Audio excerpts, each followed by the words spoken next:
If you take your children to the park and your child finds a doll on the ground, do not let them pick it up. I know how that sounds. I know it sounds like the kind of thing an overprotective parent says. The kind of thing you roll your eyes at and think, it is just a toy. It is probably some other child's lost doll. The kind thing to do is let my child play with it. I thought the same thing. Sophie found the doll on a Sunday afternoon in September. She is 5 years old. I am telling you this story because last night my daughter stood at the top of our stairs and spoke to me in a voice that did not belong to her. And what she said has made me understand that we are running out of time. My name is James. I am 36 years old. I work in logistics. My wife Claire is a primary school teacher. We have one child, Sophie, 5 years old, brown hair, the specific laugh that makes every person in a room turn around and smile without knowing why. We are a normal family. We go to the park on Sunday afternoons when the weather allows. We eat dinner together every night. We read Sophie a story before bed. We are the most ordinary family I know. I need you to understand that before I tell you what has happened to us. Because what I am about to describe is not the kind of thing that happens to ordinary families, except that it did. And it started with a doll in a park. September the 8th, Sunday afternoon. Claire and I took Sophie to Riverside Park, the one with the duck pond and the old oak trees and the flower beds along the south path. We have been going there since Sophie was a baby. She knows every inch of it. It was a good afternoon. Sophie ran ahead of us on the path the way she always does. We fed the ducks. We sat on the bench by the flower beds and had coffee from a flask while Sophie played in the grass nearby. At some point, Sophie went quiet. Not the quiet of a child who is bored or tired. The very specific quiet of a child who has found something and is completely absorbed by it. I looked over. She was crouching at the base of one of the large oak trees at the edge of the flower beds. Her back was to us, both hands out in front of her, holding something I could not see. I walked over. She was holding a doll, porcelain face, old, not antique, store old, but old in the way things get when they have been handled many times over many years. A red dress with white lace at the collar, slightly yellowed, dark hair, 2 glass eyes, one of them a slightly lighter shade of brown than the other. The mismatched eyes were the first thing I noticed, the first thing that made something in my brain file this object under wrong before I could explain why.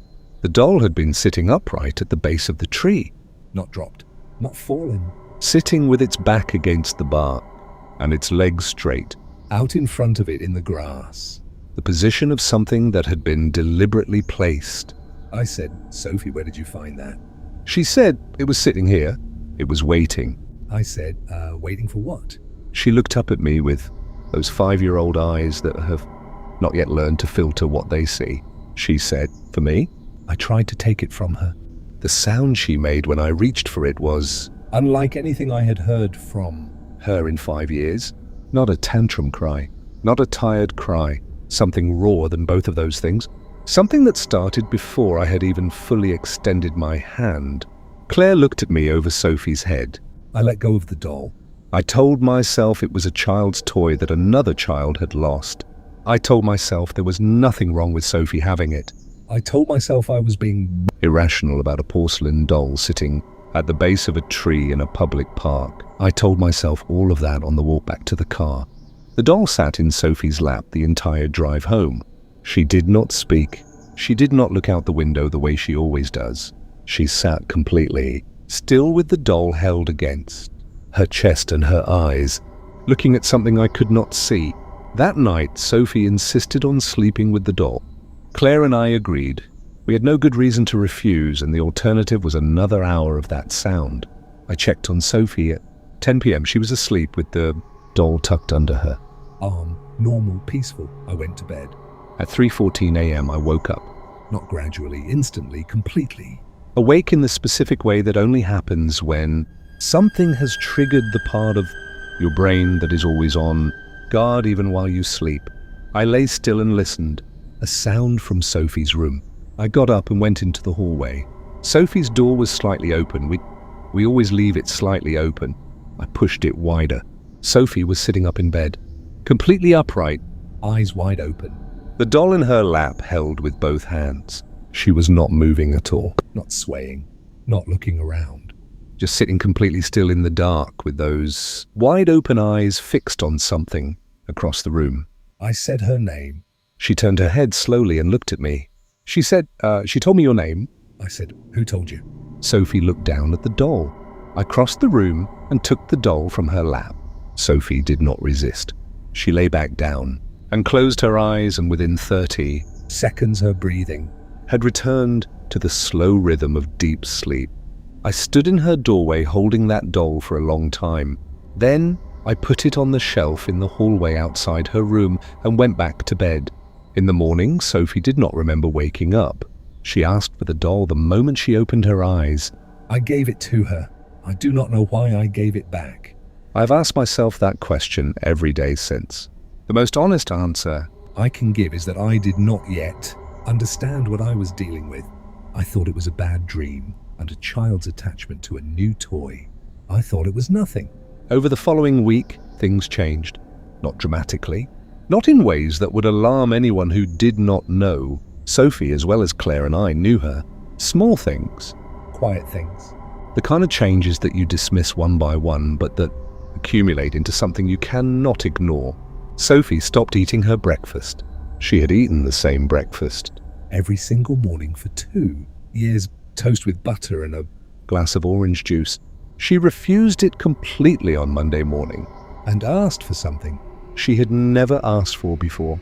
Black tea. No milk, no sugar. She is 5 years old. She has never drunk tea in her life. She stopped watching her program. She had watched the same cartoon every afternoon since she was 3. On Monday afternoon, she sat in front of the television with the doll in her lap and did not ask for it to be put on. She sat there in silence for 45 minutes looking at the blank screen. She stopped laughing. That was the one that broke Claire. On Wednesday evening, Claire came to find me in the kitchen. She closed the door behind her. She said, "James, something is wrong with Sophie." I said, "She's just attached to the new toy." "Children get fixated," Claire said. "James, she has not laughed since Sunday. Not once, not even smiled." I said, "Children have quiet phases." Claire said, "That is not our daughter sitting in that living room." I looked through the kitchen door at Sophie sitting in the armchair with the doll in her lap. She was talking to it, quietly, almost whispering, one-sided, pausing as if listening to a response, then speaking again. Her eyes were fixed on the doll's face with a concentration I had never seen from her directed at anything. I said, "Claire, I am going to get rid of the doll." She said, "Yes." Friday evening. Sophie was in the bath with Claire. I went to Sophie's bedroom. I took the doll from her bed. I put it inside a black garbage bag and tied the bag 3 times. I got in my car and I drove 3 streets away to the large communal bins behind the supermarket on Harling Road. I lifted the lid and pushed the bag down as far as it would go. I closed the lid. I drove home. I told Claire what I had done. She let out a breath she had been holding for days. We put Sophie to bed. She asked for the doll. We told her it had gone to its own home. She looked at us for a very long moment with those mismatched eyes, and I realized with a cold drop in my stomach that one of Sophie's eyes looked slightly lighter than the other. I told myself it was the bedroom light. I told myself it was nothing. She laid her head down and closed her eyes. I went downstairs. Claire went to make tea. I went to the front door to check the weather. I opened the door. The doll was on the doorstep, sitting upright, back straight, legs out in front, red dress, white lace collar, mismatched eyes looking up at me. The garbage bag was nowhere. No trace of it. No evidence that the doll had ever been inside anything or traveled any distance at all. It was simply there, in exactly the same position as when Sophie had found it at the base of the tree. I stood in the doorway for a long time. Then I picked it up. I carried it to the garage. I put it on the highest shelf and I locked the garage door. And I brought the key inside and put it in my coat pocket. I did not tell Claire. I did not sleep that night. In the morning, when Claire took Sophie to her dance class, I sat at the kitchen table with my laptop and I started searching. I searched the manufacturer markings on the underside of the doll's neck. Nothing useful. Too old, too generic. I searched missing or abandoned toys in our area. Nothing. I searched demonic dolls. I sat with my hands over the keyboard for a moment before I typed that. I am an accountant. I believe in spreadsheets and tax returns and things that can be confirmed with a paper trail. I typed it anyway. I found the article on the 4th page of Result, a local news archive. 14 years old. A family in our neighborhood had reported strange occurrences connected to a porcelain doll their daughter had brought home. The article described the doll in detail. Porcelain face, red dress, white lace collar slightly yellowed, dark hair, one eye a slightly lighter shade than the other. I read the description 3 times. The child's name was given in the article. Her name was Anna. She was 5 years old when the article was written. I searched Anna's name. The second result was an obituary. Anna had died 3 months after the article was published, in her bedroom, because of death listed as unexplained cardiac event. She was 5 years old. I sat very still with that information for a long time. Then I looked up the family's address from the article. 4 streets from our house. I looked up the location of Riverside Park. Riverside Park sits directly between our house and Anna's family's address. I closed my laptop. I got my car keys. I drove to the address. An older woman answered the door. Late 60s, small. She looked at me with eyes that had been carrying something heavy for a very long time. I described the doll. The color left her face so completely and so quickly that I took a step forward in case she fell. She said, "Where did you find it?"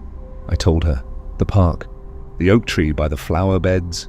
She said, "Does your daughter have it?"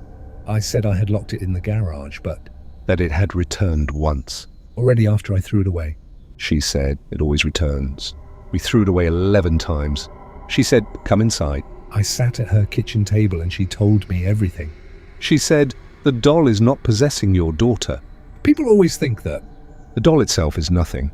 It is just porcelain and glass. She said, "The doll carries something that cannot exist without a host. Something that moves from child to child using the doll as the way in. The doll is placed somewhere a child will find it. The child picks it up. And whatever travels with it moves in through the attachment, through the love the child develops for it." I said, "What is it?" "What is moving?" She said, "I do not know what it is." "I know what it does. It takes 14 days. It needs 14 days to complete the transfer. After 14 days, she stopped." I said, "But after 14 days, what?" She looked at her hands on the table. She said, "Anna had the doll for 14 days. I said, "What happened on the 14th day?" She did not answer that. She said, "How long has your daughter had the doll?" I calculated. 12 days. I stood up so fast the chair fell behind me. I thanked her. I ran to my car. I drove home faster than I have ever driven. I ran into the house. Sophie was sitting on the living room floor, with the doll in her lap. The garage was still locked. The key was still in my coat pocket. I had it in my hand from the drive home. I looked at my daughter sitting on the floor with a doll that had been locked in a garage with a key that had not left my possession. She looked up at me, and I saw her eyes. Her right eye was the lighter shade, not the doll's right eye, Sophie's right eye. The same mismatched lighter shade as the glass eye in the doll's porcelain face. Claire was standing in the kitchen doorway. She said, "James, she has been sitting there for 2 hours. She has not moved. She has not spoken. She has not asked for anything." She said, and about an hour ago I noticed. She stopped. I looked at Sophie. Claire said, she stopped blinking. Sophie was looking up at me with those mismatched eyes. Still as porcelain. No movement, no blink, no expression. I picked up my phone and called the grandmother. No answer. I called again and again and again. No answer. I got back in my car and drove to her house. I knocked on the door. Her neighbor came out from the house next door and asked if she could help. I asked about the woman. The neighbor said, "Oh, I am sorry.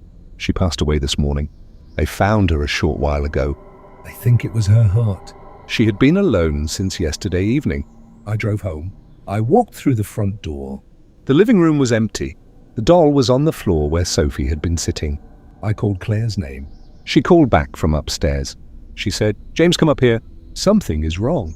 I went up the stairs. Sophie was standing at the top, holding the doll, looking down at me with those mismatched eyes. One her own, one the color of old glass. Completely still, not blinking. The temperature in the upstairs hallway was wrong. Not cold from a window. Something else.